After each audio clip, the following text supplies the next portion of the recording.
सही और गलत का उसे नहीं पता। सही और गलत का तो ज्ञान से पता चलेगा कि ठीक है या ठीक नहीं है। इन दोनों का समन्वय हो जाए तो यह जीव पार हो जाए, इस संसार से, इस आग से, इन दुखों से पार हो जाए। और समन्वय नहीं होगा तो नहीं हो पाएंगे पार। भगवान की वाणी सुनो, यही में कि उम्मनंती, इस दुनिया में कुछ ऐसे भी लोग हैं जो ये कहते हैं। क्या कहते हैं? ऐ पच्चे खाए पावगम, ये छोड़ दो, ये छोड़ दो, इसका त्याग कर दो, व्रत कर लो। क्या है इन सब से? बस ज्ञान की साधना करो। ये बनाए हुए संवाद नहीं है, कोई ये सोची बातें बना रखी बैठ के, नहीं नहीं, ये तो दर्शन की चर्चाएं हैं। बंधु, वेदांत दर्शन में कहा, क्या कहा? ज्ञानान मुक्ति, ज्ञान से मुक्ति होगी।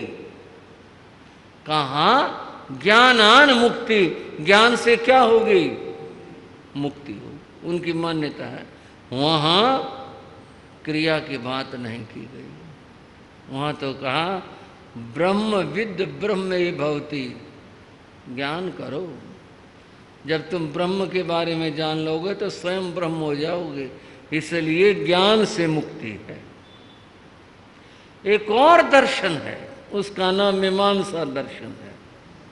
मीमांसा दर्शन का कहना है कि नहीं, क्रिया करो, यज्ञ करो, हवन करो, करो तुम, ज्ञान को तुम क्या जानो, करते रहो, करते रहो, करने से बेड़ा पार होगा। वहां क्रिया को महत्व है, वहां ज्ञान को महत्व है। जैन धर्म में इन दोनों को महत्व है, ज्ञान को भी और साथ में किसको? क्रिया को भी। दोनों का समन्वय हो तभी बात बनेगी, एक से बात नहीं बनेगी। बंधुओं, महापुरुषों ने बहुत अद्भुत बातें बताई, बहुत ज्ञान भरी बातें बताई। और क्या कहा? महात्मा हुए गोरखनाथ, शिव परंपरा के बड़े मान्य। गोरख का तो पंथ है, गोरखपंथी साधु होते हैं। गोरख की बहुत मान्यता अपने वर्ग के अंदर। वहां गोरखनाथ का ग्रंथ है गोरख गुटका, उसका नाम है गोरख गुटका। उसमें लिखा हुआ है, कहनी सुहेली, कहना बड़ा आसान है। क्या ग्रामीण भाषा का प्रयोग है, ग्रामीण भाषा में बात बताई। वहां कहा कहनी सुहेली, कहना तो बड़ा आसान है, बड़ी बड़ी बातें कर लो, बड़ी बड़ी चर्चाएं कर लो, कहना कौन मुश्किल है। कहनी सुहेली, रहनी दुहेली, आचरण करना बड़ा मुश्किल है। आचरण करना पड़ जाए ये बड़ा मुश्किल काम है। कहना आसान है, आचरण करना मुश्किल है। गोरख की बात बता रहा हूं बंधुओं, हर महापुरुष ने अपनी भाषा में अपनी बात कैसे, क्या अद्भुत बात कही। और गोरख कहते हैं, बिन रहने कहने थोथी, बिना करने के, बिना आचरण के कहनी, वो जो कहना ज्ञान है ना, वह थोथी है, वह है, उसमें कोई सार नहीं है, उसके अंदर कल्याण नहीं है। कल्याण तब होगा जब कहनी वचन का, रहनी आचरण का, इन दोनों का समन्वय हो तो कल्याण हो। अकेले से बात नहीं बन पाएगी। महावीर का वचन बता रहा था मैं, ज्ञान और क्रिया का समन्वय हो तभी व्यक्ति का कल्याण होगा, अन्यथा कल्याण नहीं होगा। और सुनो, महावीर क्या कहते हैं? वाया वीर्य मित्तेण समासन्ते अपयं। जो ये कहते हैं ना, भाई ज्ञान करो और ज्ञान से कल्याण होगा, इसके लिए क्या कहा? समासन्ते अपयं, वो अपने आप को आश्वासन देते हैं, स्वयं को आश्वासन, हमारा बेड़ा पार हो जाएगा, हमारा कल्याण हो जाएगा, अपने आप को आश्वासन देते हैं वो। वाया वीर्य मित्तीर्णम, यह उनका मात्र वचन है और कुछ नहीं है। अपने आप को आश्वासन दे, झूठा आश्वासन दे रहे हैं, वो झूठे आश्वासन के अंदर जीने लग रहे हैं। इससे तो कल्याण नहीं होगा। कल्याण तो होगा उसके साथ जब आचरण हो। महात्मा बुद्ध ने एक और ही बात कही। महात्मा बुद्ध ने कहा कि व्यक्ति सुबह से शाम तक गाय गिनता रहता है। क्या गिनता रहता भाइयों? गाय गिनता रहता है। आज की भाषा में बात बताऊं, कोई आदमी बैठ जाए सड़क के किनारे पर और गाड़ियां गिनता रहे, कितनी गाड़ी आई भाई, कौन सी गाड़ी आई, कितनी गाड़ी आई। महात्मा बुद्ध कहते हैं क्या गाय गिनने से उसका पेट भर जाएगा? गाय गिनने से उसे दूध प्राप्त हो जाएगा? गाय गिनने से क्या होगा? गाय गिनने से क्या उपलब्धि मिलेगी? जो गाय उसकी अपनी हो जाएगी, यानी जिसे वो खरीद लेगा, जिससे वो ले लेगा, उस गाय से उसका कुछ होगा। जो भी उसने दूध लेना है, जो उसने प्राप्त करना है, वो होगा। खाली दूसरों की गाय गिनते रहे, वे कितनी गाय हैं, कितनी कैसी, गिनते रहे। इन भला गणनाओं से और गिनतियों से किसी का पेट नहीं भरा करता। महावीर कहते हैं वो वाणी के वीर हैं। क्या बात बताई, क्या अद्भुत बात कही। वो वाणी के वीर हैं जो खाली बात ही बात करते हैं, लेकिन जिनके जीवन के अंदर आचरण नहीं होता है, वो केवल वाणी के वीर हैं। वाणी की वीरता से मोक्ष प्राप्त नहीं होती। मोक्ष प्राप्त होगी ज्ञान से और उसके साथ आचरण से, उनसे प्राप्त होगी, अन्यथा प्राप्त नहीं होगी। बंधुओं, ये सारी बातें हमारे को दो बातों का समन्वय करवाती हैं, ज्ञान का और क्रिया का। इस अध्याय जिसका नाम है, जिसके अंदर ये बताया गया, क्षुल्लक अध्याय, संतों को उपदेश देकर बताया गया कि तुमने जीवन मात्र ज्ञान की आराधना करके सोचो, क्रिया की जरूरत नहीं है, इससे बात नहीं बनेगी। और मात्र क्रिया से भी बात नहीं बनेगी, बात बनेगी दोनों से।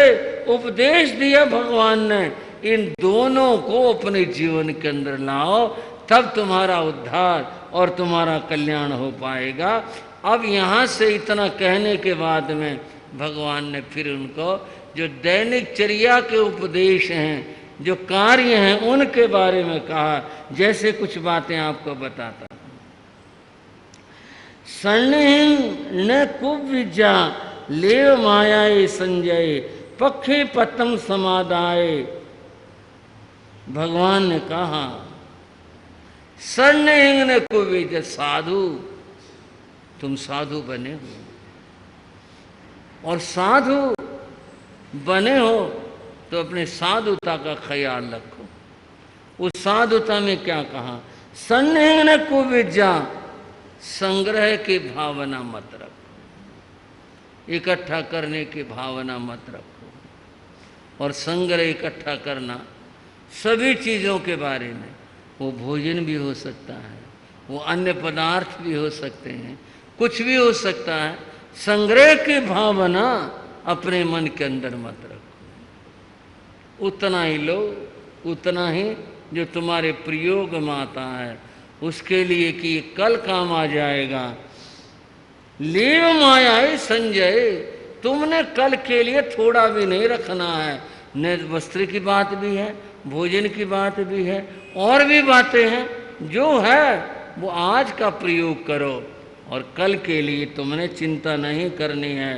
पक्षी पतम समादाय, तुम अपना जीवन उस पक्षी की तरह से बनाओ। जो कुछ लेना है उसने, वो दिन को लिया, शाम को डाल के ऊपर आके बैठा। कल के लिए वह एक कण लेकर नहीं आया, चलो ये कल काम आ जाएगा, ऐसा नहीं। जैसे पक्षी संग्रह नहीं करता, मात्र आज का प्रयोग, आज खत्म, और कल के लिए बात समाप्त, कल के लिए कुछ नहीं। इसी तरह पक्षी की भांति तुम अपना जीवन बनाओ। अगर इस तरह से साधुता को जियोगे तो तुम्हारा जीवन सुखी होगा और अगर तुम संग्रह करोगे ये संग्रह तुम्हारे दुख का कारण बनेगा। कितना स्पष्ट और साफ भगवान ने संतों को उपदेश दिया। संग्रह के लिए थोड़ी सी बात एक कहानी के द्वारा समझाता हूं।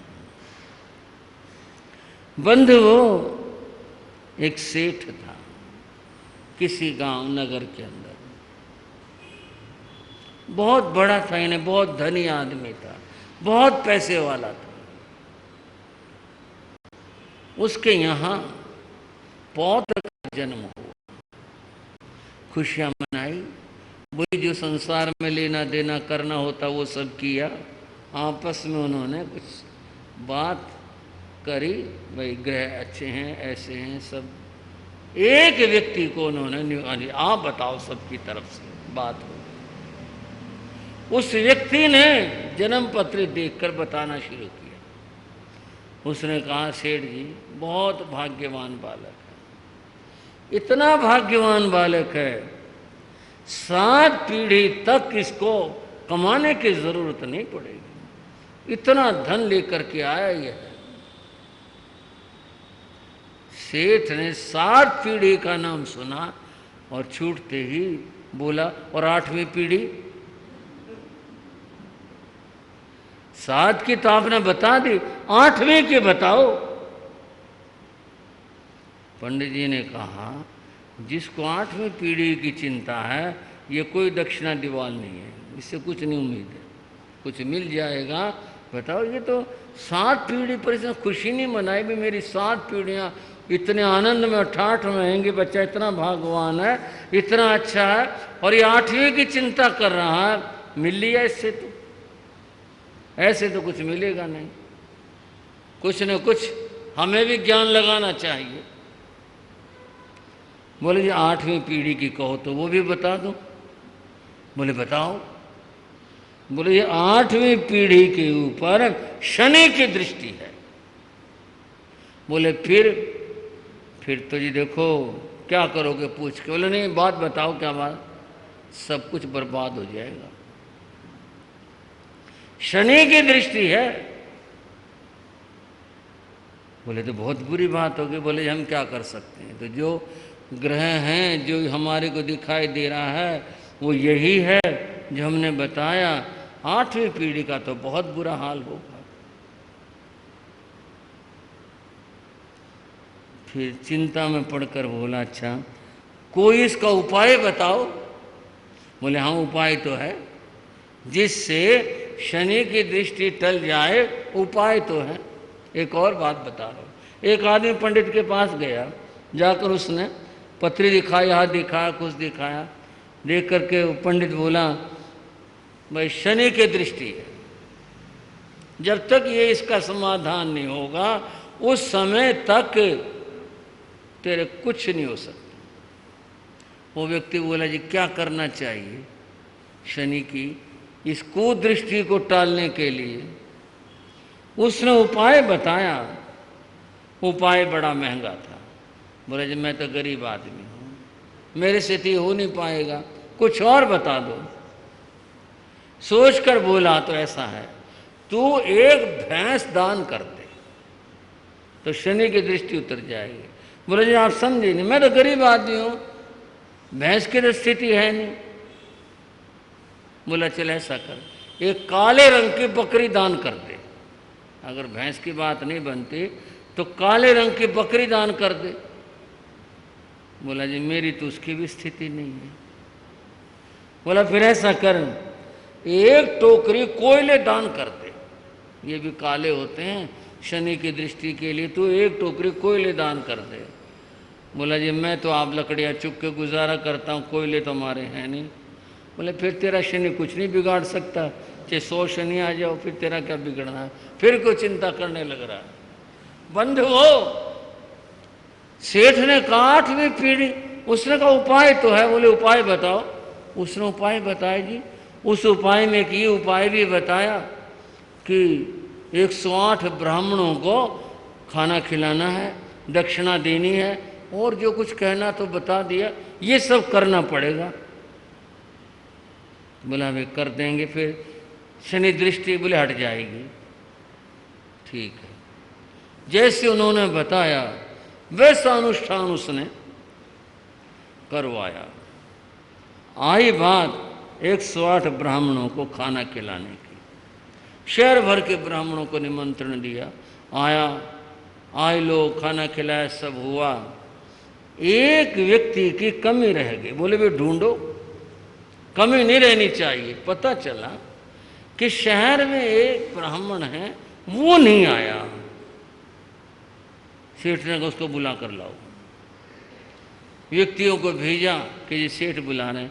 बोले हम तो कहीं जाते नहीं, हम नहीं जाते कहीं किसी के कुछ मांगने के लिए। ठीक, हम तो आनंद में हैं, हमारा आशीर्वाद, हम नहीं जाते। उसने आकर जवाब दे दिया। सेठ बोला तो ऐसा करो, ये खाना जो उनके यहाँ दे आओ। बहुत सारा सामान उसने भेजा और जाकर पंडित से कहा, जी सेठ जी ने भेजा, ये स्वीकार कर लो। स्वीकार कर लें? बोले अभी आज का खाना तो हमने खा लिया, किसी और को दे देना। बोले जी शाम को काम आ जाएगा।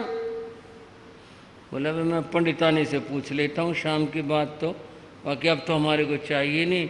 वो कहने लगे ना ना, रोटी बची हुई है शाम के लिए तो हमारी, हमें नहीं चाहिए। उससे कहा भाई ले जाओ, हमारा तो गुजारा, प्रबंध ठीक है, जाओ ले जाओ।